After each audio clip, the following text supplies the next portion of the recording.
Good morning. Good to be among friends.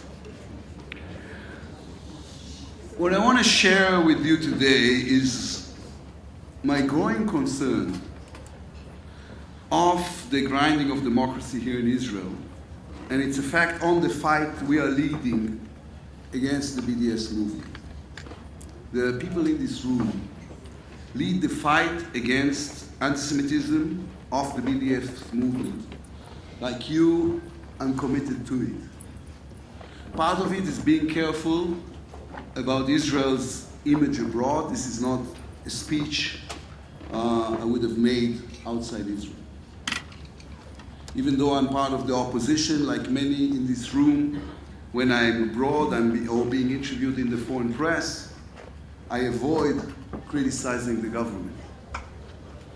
Even when I've got criticism, I keep it to myself. Israel's enemy use every tool. They spread the worst lies about us. We must not help them.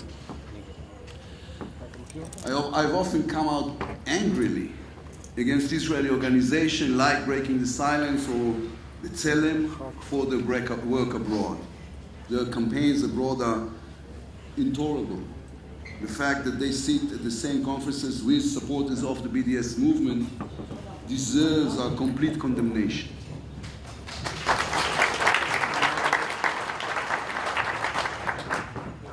We are partners. You're leading the legal fight. We are leading the fight in the media and in the political arena. But if we want to do a better job, it's time to admit that we have a problem. For the past 2 years or so, there is a problem.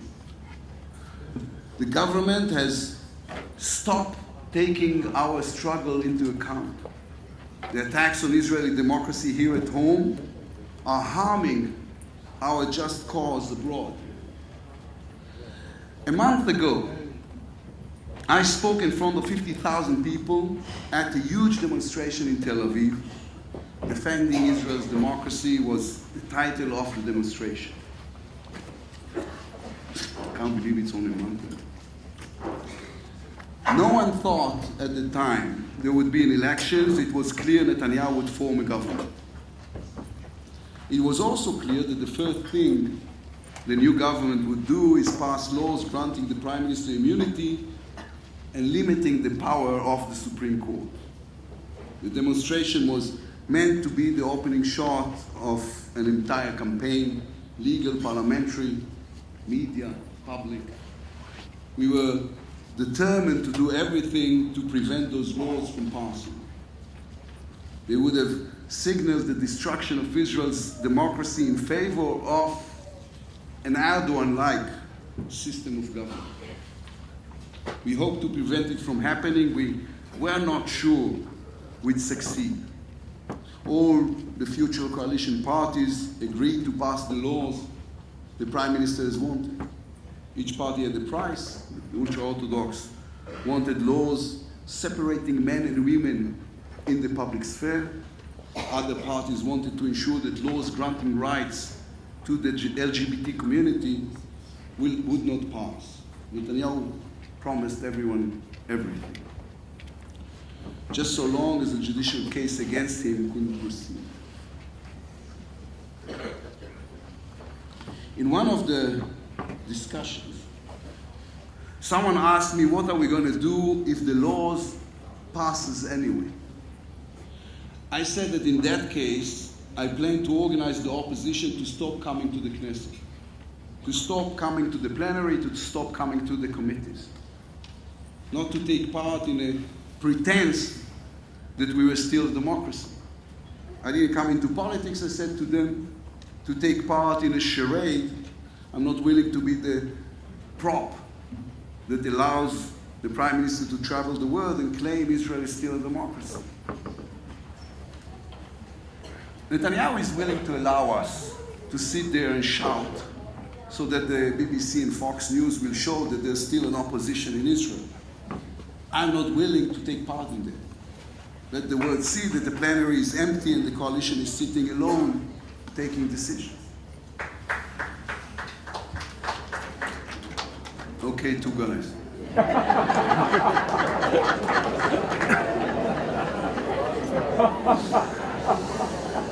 And they came with me in the car from Tel Aviv.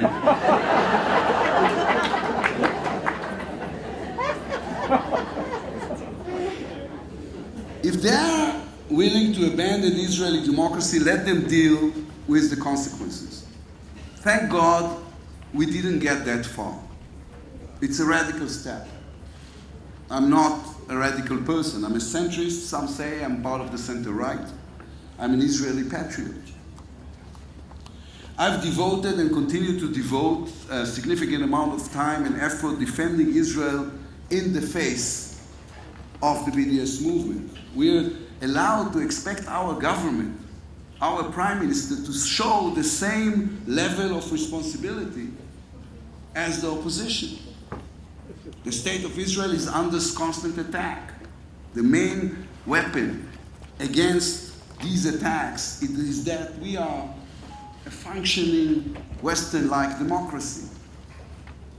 Part of the role of the government is to protect this democracy. National responsibility means taking into account the international cost of political actions at home. Netanyahu once understood that and acted accordingly. He still understands it, but he just doesn't act on it like it. The people in this room defend the state of Israel. The government isn't meant to make our job harder, it's meant to help us. Instead, in the past few years, the government has taken a series of steps which makes it harder and harder to defend Israel abroad. The current version of the nation-state bill, the Muazzin bill, the attacks on the Supreme Court, the immunity bills, cancellation of the Kotel framework, the conversion bill, the surrogacy bill, religious coercion laws, each one making Israel slightly less democratic. Together they create a critical mass. There's no way to hide it. There's no one in this room who hasn't squirmed just a little in the past few years while trying to explain to a friend in the world what's happening here. Each one of those laws was meant for domestic consumption, to satisfy coalition partners, to help the prime minister with his legal issues. The government passes them in hopes the world would not need notice, but the world sees everything. We live in a transparent world. Everything is translated, everything is circulated. The results are tough. We are losing our friends in the world. The American Jewry, the media, the Democratic Party in the US, the European Union, international organizations. The government's response is to say anti-Semitism. There is anti-Semitism. The BDS movement is anti-Semitic. An ugly mix of money from fundamentalist Islamic sources combined with the ignorance and stupidity of the radical European left, aided by the shallowness in the international media. We are working on that. We are traveling the world and telling the Israeli story. It's the right story, it's the just story.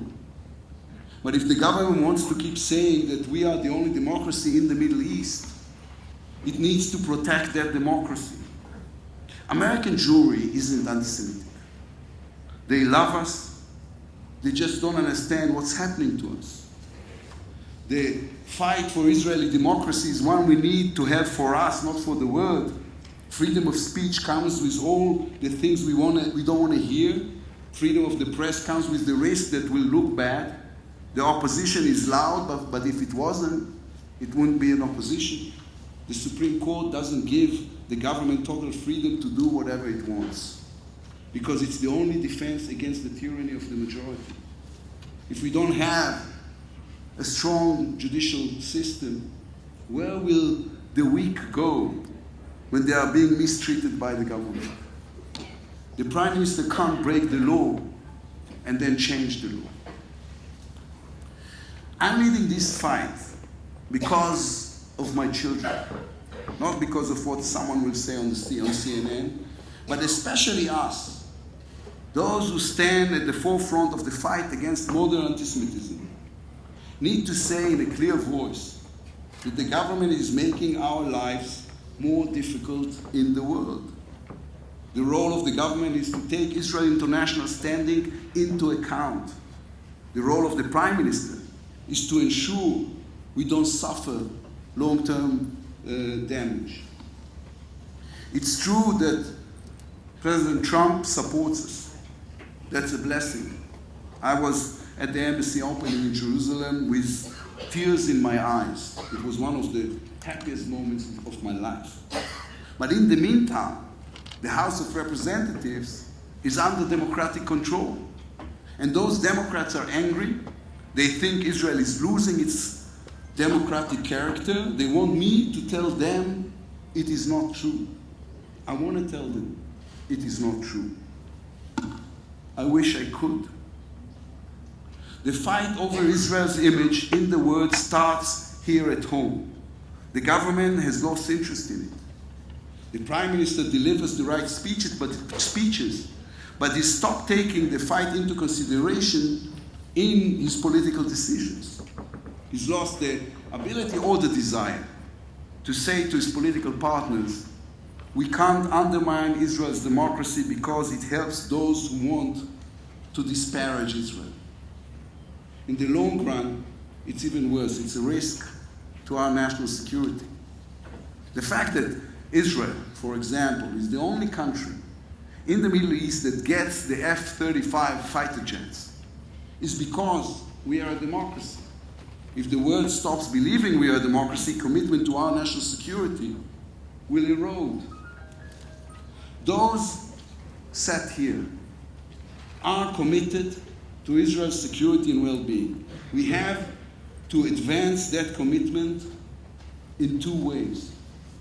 The first is to continue to fight the anti-Semitism of the BDS movement in every arena. We have to stop the industry of lies. The second is an uncompromising fight for Israel's democracy. Just as we loudly speak the truth out there, we have to equally loudly speak the truth here at home. We can't sell to the world a democratic Israel if Israel ceases to be a democracy. Thank you very much.